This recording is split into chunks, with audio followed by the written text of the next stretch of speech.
अस्सलाम वालेकुम, मैं हूं तबस्सुम रियाज रांझा और आप देख रहे हैं एबीएन और साफ डिजिटल। आज जो कहानी मैं आपके साथ लेके आया हूं ये एक ऐसी माँ की कहानी है जिसका नाम है आबदा परवीन।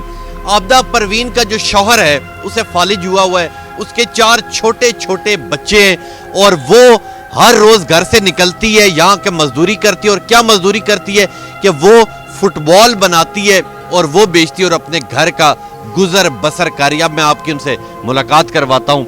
अस्सलाम वालेकुम जी। वालेकुम सलाम। बहुत शुक्रिया आबदा परवीन साहिबा, आपने वक्त दिया। सबसे पहले मुझे ये बताएं कि आपने जिंदगी के अंदर कभी अरूज देखा था? जी जी अल्हम्दुलिल्लाह, शुक्र है अल्लाह का। अल्लाह ताला बहुत टाइम गुजारता था, लेकिन अब भी अल्लाह का शुक्र अदा करते हैं जिस हाल में भी अल्लाह ताला रखे। लेकिन बहुत अरूज भी देखा है अल्हम्दुलिल्लाह। अल्लाह ताला आपको पता है इम्तहान लेता है किसी ना किसी हाल में। तो मुझे ये बताएं कि आपके शौहर को कितना अरसा हो चुका है कि उन्हें फालिज हुआ हुआ है? तकरीबन 8 साल हो गए हैं। 8 साल हो चुके हैं। तो मुझे ये बताएं कि आपके जो बच्चे हैं वो पढ़ते हैं या कोई मजदूरी वगैरह करते हैं? नहीं पढ़ते हैं। वो पढ़ते हैं, यानी कि आप कमाती हैं तो आपने एजुकेशन के ऊपर कॉम्प्रोमाइज़ नहीं किया। आपने कहा कि मैंने जो तकलीफें देखी हैं वो मेरी औलाद ना देखे। औलाद ना देखे, औलाद बस सुकून से ज़िंदगी गुजारे, आगे पढ़े लिखे होंगे, किसी को बैठने का पता चलता है, खड़ा होने का पता चलता है, बोलने का पता चलता है। चलो मैं तो मजदूरी करके बच्चे पढ़ाऊंगी तो कल को मुझे सुकून होगा ना। आपको सुकून होगा। तो मुझे ये बताएं कि जो आपके शौहर हैं उनकी तकरीबन दवाई के ऊपर या उनका जो आप मेडिकल करवाती है उस पर तकरीबन महीने का कितना खर्चा आ जाता है? ये तो नहीं मैं कहती भाई, कभी दवाई ले लेती हूँ, कभी ले लेती हूँ, कभी जब नहीं भी होते, बिल्कुल नहीं होते, फिर नहीं भी लेती। तो मुझे ये बताएं कि रोज़ाना का आप तकरीबन खुद यहाँ से कितना कमाती हैं?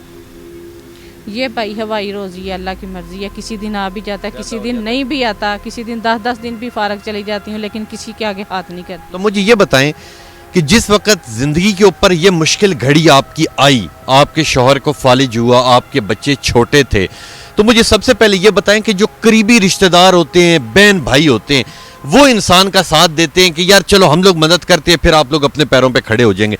तो आपकी किसी ने मदद की? मेरा भाई रिश्तेदार जो होते हैं ना, वो तो नज़दीक के दूर के क्या, नज़दीक के भी पीछे हट जाते हैं।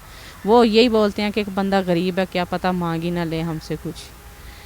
लेकिन अल्लाह की ज़ात देती है, देने वाली वो अल्लाह की ज़ात है। हमें शुक्र अल्हम्दुलिल्लाह, अल्लाह ताला साथ नहीं छोड़ता, बाकी हर बंदा साथ छोड़ देता है इंसान का।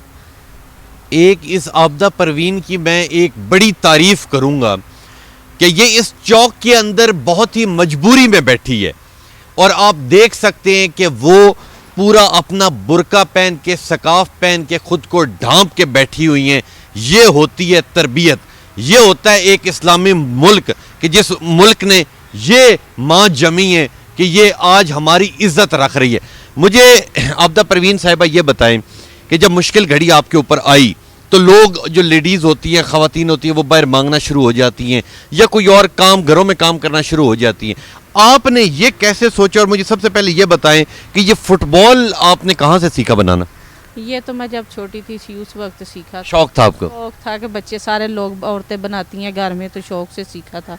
लेकिन ये नहीं था, चलो अल्लाह ताला शुक्र है कि अल्हम्दुलिल्लाह उसी वक्त सीखा, अभी काम आ गया, कर रही हूँ। शुक्र अल्हम्दुलिल्लाह कि अपना हुनर करके, कमाई करके खा रही हूँ, बच्चों को खिला रही हूँ, लेकिन किसी के आगे हाथ नहीं फैला रही। अल्लाह ताला, हम तो अल्लाह के आगे यही दुआ करते हैं कि अल्लाह ताला किसी के आगे हाथ फैलाने की हिम्मत दे, अपने ख़जाने से ही दे, हमें इज़्ज़त की रोटी दे, अपने ख़जाने से ही दे, अपने ख़जाने से दे। तो मुझे ये बताएं कि रोज़ाना यहाँ पे कितने बजे आती हैं, कितने बजे वापस घर जाती हैं और उतनी देर आपके बच्चे खुद स्कूल से पढ़ के घर आ जाते हैं? मैं सुबह तकरीबन 9 बजे आती हूँ, तो नाश्ता बच्चों को करवा के? हाँ जी, तो 9 बजे आ जाती हूँ, फिर शाम को 5 बजे चली जाती हूँ। और बच्चे स्कूल से घर वापस खुद ही चले जाते हैं? हाँ जी, चले जाते हैं। और आपके जो खावंद हैं वो उठ नहीं सकते या बिल्कुल ही बेड पे हो गए हुए? नहीं, अभी थोड़ा थोड़ा चलने लगे हैं, थोड़ा थोड़ा। कुछ बेहतरी आ रही, बोल सकते हैं? हाँ, नहीं बोलते तो हैं, वो टांग पे और बाजू पे पड़ा था, लेकिन बोलते हैं। लेकिन शुक्र अल्हम्दुलिल्लाह के पहले वो भी काफ़ी परेशान होते होंगे, काफ़ी वो भी रोते होंगे कि काश अगर वो ठीक। मैं काम पे आती हूँ ना, तो मेरे मियाँ बहुत परेशान होते हैं, उनकी आंखों में आंसू होते हैं कि मैंने कभी इनको मैंने कभी बाहर का दरवाज़ा तक नहीं देखा था। अब मैं बाहर रोड पे बैठ के कमाई कर रही हूँ, काम कर रही हूँ। और आपकी अपनी वालदा या वालिद में से कोई जिंदा है? मेरे वालिद जिंदा है। उन्हें पता है आप ये काम कर रही हैं? किसी को भी नहीं पता। لیکن والد میرا بھائی بھی نہیں ہے کوئی بھی. ایک بھائی تھا وہ بھی فوت ہو گیا جو ہمارا سہارا تھا, لیکن کوئی بھی نہیں, اللہ کے علاوہ کوئی بھی سہارا نہیں ہے ہمارا اب. یقین کریں اتنا درد, اتنا دکھ, اتنا زیادہ دکھ مجھے لگا ہے کہ یہ ماں جسے گھر رہنا چاہیے تھا مگر حالات نے اتنا مجبور کر دیا کہ وہ بیچاری باہر آئی اور یہاں پہ پردہ کر کے وہ اپنی روزی کما رہی ہے.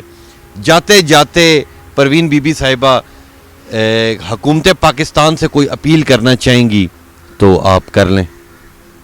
حکومت پاکستان سے کیا اپیل کرنی ہے, یہی ہے کہ چلو میری یہاں بچیاں بھی, جو 2 بچیاں میری یہاں جوان ہیں, بچے باقی چھوٹے ہیں, بچی جوان ہے, بچیاں جوان ہیں, یہی ہے مجھے, اور تو کچھ بھی نہیں چاہیے, صرف عزت سے روٹی چاہیے مجھے. تو مجھے یہی ہے کہ کوئی اور کچھ بھی نہ حکومت کرے, میرے لیے کوئی چھوٹا سا گھر ڈھونڈ دے مجھے, مرلے 2 مرلے کا چھوٹا سا ڈھونڈ دے, تاکہ میں اپنی بچیاں سیف رکھوں. ہم رہتے ہیں ابھی ایک گھر میں پتہ نہیں 4 لوگ رہتے ہیں, پریشانی ہوتی ہے گھر میں, بچیاں اکیلی ہیں پیچھے, آپ کو پتہ ہے دور اس طرح کا ہے, بچیوں کو اکیلیوں کو چھوڑ کے آتی ہوں تو پریشانی یہ ہوتی ہے. باقی الحمدللہ اللہ کا شکر ہے کہ اللہ تعالیٰ ہمت دے, روزی کما کے بچوں کو کھلا رہے ہیں, اللہ تعالیٰ عزت کی روٹی دے اور حلال عزت کی روٹی دے, کیونکہ اپنے بچوں کو کما کے کھلائیں گے تو آج کل کو وہ ہماری بھی عزت کریں گے. تو ظاہر بات ہے الحمدللہ اللہ تعالیٰ ہر کسی ماؤں بہنوں کو یہی صلاح دیتے ہیں کہ کسی کے آگے ہاتھ پھیلانے سے بہتر یہی ہے کہ اپنی مزدوری کر کے کھائیں اور عزت سے کھائیں.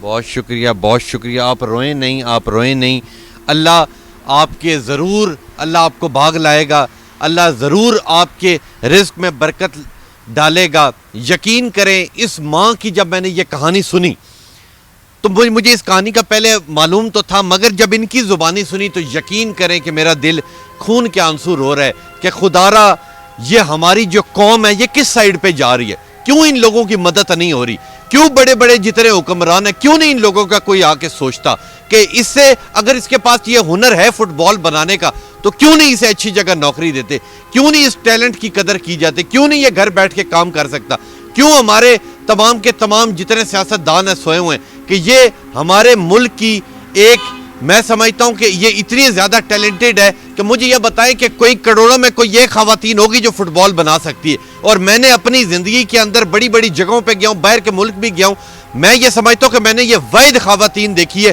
جس کے پاس یہ ٹیلنٹ موجود ہے کہ وہ فٹ بال بناتی ہے. جب ایک ٹیلنٹ ایک عورت کے اندر موجود ہے تو اسے اکوموڈیٹ کیوں نہیں کرتے, اس سے آگے چیزیں کیوں نہیں بناتے, وہ کسی سے مانگ نہیں رہی.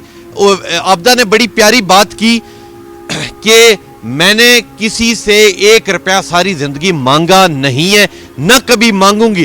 جب تک میرے اندر ہمت طاقت موجود ہے میں مزدوری کروں گی, میں اپنا پیٹ پالوں گی, میں اپنے بچوں کا پیٹ پالوں گی. اور خاص طور پر انہوں نے زور لگایا کہ میں اپنے بچوں کو لازمی پڑھاؤں گی تاکہ کل وہ یہ محتاجیاں نہ دیکھ سکیں جو آج محتاجیاں میں دیکھ رہی ہوں. تو انشاءاللہ ملوں گا میں اگلی کہانی میں, تب تک کے لیے اپنے میزبان تبسم ریاض رانجھا کو دیجیے اجازت. اللہ نگہبان.